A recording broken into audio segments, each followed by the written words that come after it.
Hello chess fans, this is Rick from Chess to Impress with coverage of round 6 of the 2018 Sinquefield Cup. And there was a lot of excitement in round 6. It doesn't really show from this table.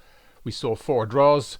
Nakamura Aronian was a very long game, almost 6 hours, the longest game of the round.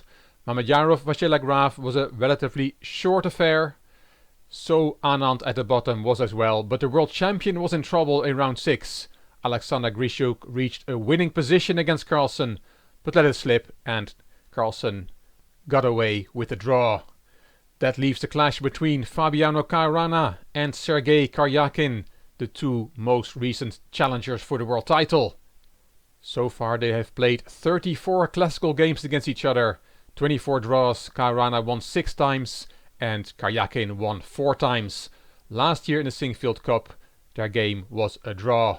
I took this chart from the live broadcast from the St. Louis Chess Club YouTube channel. Here we see both players. Before the game, Caruana on the left, Karyakin on the right. Let's have a look what happened. Caruana White, Karyakin Black. The date is the 24th of August 2018.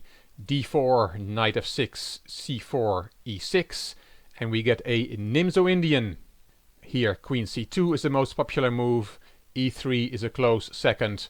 But Caruana plays g3, and Grandmaster Saharon in a live broadcast explained that this was introduced by the Ukrainian Grandmaster Oleg Romanishin and championed by Garry Kasparov. And as he explained, black can now take on c3 and white will get doubled pawns. But then the way for black to attack the doubled pawns is by knight c6 to a5 and then b6 and bishop a6. But this plan is hard to realize with a white bishop on g2 shining through black's position. That's the idea of g3. Karyakin did not take on c3, he castled. Bishop on that beautiful diagonal and d5. Knight f3 and d takes c4. The position has now the looks of a Catalan, where white will have to find a way to get his pawn back. Caruana castled, knight c6 and queen to a4. This was played a week ago in the St. Louis Blitz tournament in the game between So and Anand. Anand won that game. Knight d5 is the main move here, but Karyakin went into the thinking tank and came out with another move. He played bishop d7. Bishop g5 from Caruana, who had used no time at all so far. Karyakin already had spent 40 minutes and we're only on move 9. a5 was Karyakin's choice. You can ask the question, can black not take on d4 instead with a discovered attack on the queen? Well, not really, because then queen takes b4 is the move. Knight c2 with a nice fork. Queen takes, knight takes a1 and rook takes a1. Material is about even, with black having rook and pawn for bishop and knight. But this is a bad position for black. White's minor pieces are much stronger here than black's rook. Okay, back to the position. What about first taking on c3 then? And then taking on d4. So b takes, knight takes d4, again with that discovered attack on the queen. Then queen takes c4, and knight back to c6. White has good compensation for the pawn here with the 2 bishops. And for example, rook d1 may be coming, cramping black's position somewhat. So good compensation for white. This must have been a variation that Karyakin looked at, but in the end, as said, he came up with a5. And now knight takes d4 is a threat, because the bishop is protected. Caruana took on f6, queen takes back, and now there's no knight takes d4 threat anymore because the bishop on d7 will then be unprotected. a3 played by Caruana and knight e5 here to attack white's queen while protecting the bishop at the same time does not work because of d takes e5 with a counter attack on black's queen. This is good for white. Caruana thought that Karyakin should have gone back to d6 here with the bishop after a3. Queen takes e4 and a4, and he thought this was okay for black. But Karyakin decided to take on c3. B takes. Caruana commented here that black is under a lot of positional pressure, and especially if you are not familiar with this position, that is, if you haven't studied it before, then it's very unpleasant, as Caruana said. Queen d8 was played by Karjakin, but again we have to look at knight takes d4. What if knight takes d4 in this position? Then that bishop is unprotected, but you have knight takes e2 check. The king has to step aside, and you take another pawn. White can then take on c7, attacking both b7 and c4, but you can solve both problems in one move with b5. Knight e5 and rook a c8. Black has 3 pawns for the bishop, which is a beautiful bishop in theory, but at the moment it's biting into thin air on the long diagonal. This is a playable option for black with 3 pawns for the piece. An exciting variation. Karjakin did not go for it, he played queen d8. Caruana took the pawn back, queen takes c4, a4, knight d2, knight a5, hitting the queen, queen b4, and rook a7. Rook a b1, b6, e3, and bishop c6. That bishop was swapped, knight takes back, and queen b5. Here queen d6 is an option that Caruana thought should have been played by black. It may have been better than a move played in the game, keeping a central presence, as Caruana called it. But Karjakin played the queen in the corner to protect the knights. c4, rook d8, and rook fc1. White has a positional bind on black's position. All black's pieces are in defensive positions, and white controls the center with his pawns. e5, good move according to Caruana. Karjakin here only had 21 minutes left to reach move 40. We are on move 21. You cannot take that pawn because then your knight is hanging. Caruana played d5, kicking the knight. Knight a5 would have been the correct choice according to Caruana, because after white takes that pawn, which is hanging, then knight b7. Caruana said black should be happy getting rid of that a4 pawn, and he can set up a blockade with knight c5. That's the way to play according to Caruana, but Karjakin played knight b8, and that's not such a good move. c5, very powerful move. Caruana said, I wanted to open the position while all black's pieces are misplaced. And also, tactically, it works out for white, as we'll now see. Let's look at a few variations. For starters, you cannot take the pawn that's unprotected with the rook because of checkmate in one move. That's easy enough. What about taking with the queen?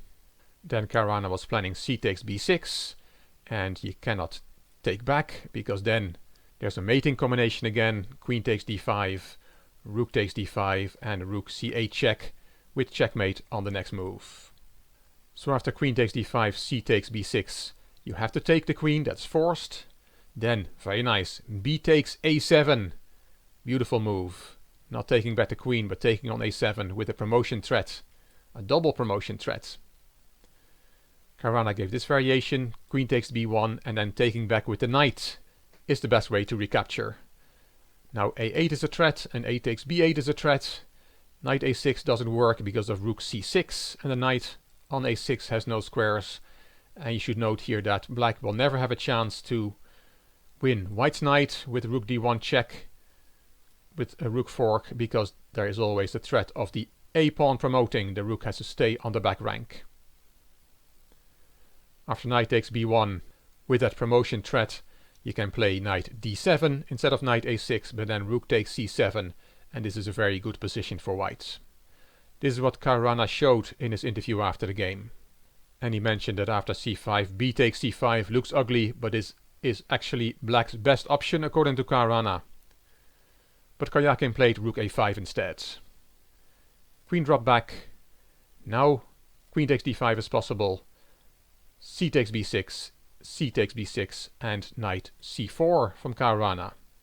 Rook c5 from Karjakin, and here queen takes b6, which Caruana said is a very strong move, much stronger than taking with the knight on b6 instead.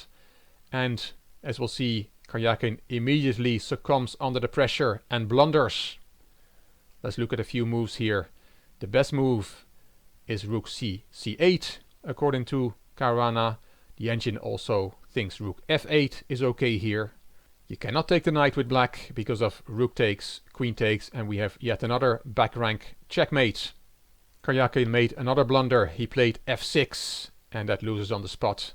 Caruana said there are many ways probably to win here. He saw rook d1 and did not look any further. Black has to take, give the queen for 2 rooks. Rook takes d1 check, but after king g2 it was already time to resign for Karjakin, and after 30 moves this game was over. Such a big blunder had been the move f7, f6. Why did Karjakin resign? Why is this so bad? Well, let's have a look. The problem is that black's pieces are totally uncoordinated.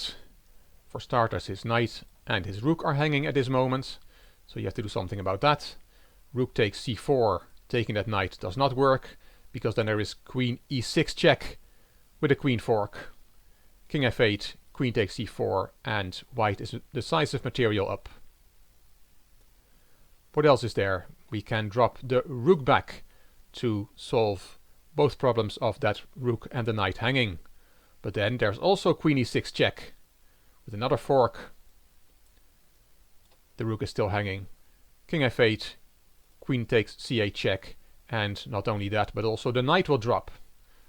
So that's not playable either. What about knight d7? Also solving the problem of those 2 pieces hanging. The knight is now protecting the rook. Then, yet again, queen e6 check wins. Please note you cannot go in a corner because of another back rank checkmate. And if you go to f8 instead, then it looks for a moment that all black's pieces are okay. The knight is protecting the rook is protecting the knight, and there's no back rank checkmates anymore.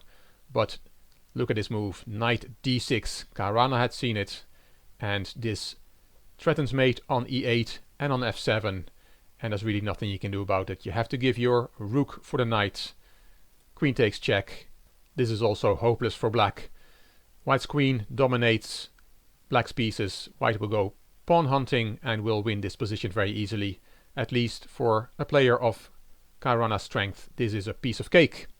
Big win from Caruana, which gives him the lead in the Sinquefield Cup because all other 4 games, as we saw, had ended in a draw.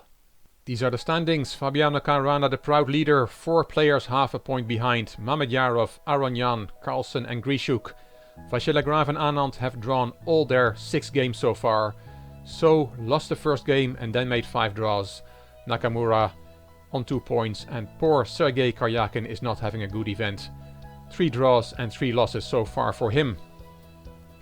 Round 7 will be played on Saturday the 25th of August, and we'll see Aronyan against So, Anand Grishuk, Carlsen Caruana, Karjakin Mamedyarov and Vachier-Lagrave Nakamura. The game that jumps out is the Carlsen Caruana game, probably the last time they will play against each other before their World Championship showdown in November in London. And this is the game I surely will cover in my report from round 7, no matter what happens in the other games. Carlsen with the white pieces will surely go for it. I will tell you all about that game in the round 7 report. Hope you enjoyed the round 6 report. If you did, please give the video a thumbs up. Please subscribe to the Chess to Impress channel. Please leave a comment. I will read them all and I will reply to them all. If you liked the video, it would be great if you could share it on social media, clicking the share button on YouTube. This is Rick for Chess to Impress. Thank you for watching.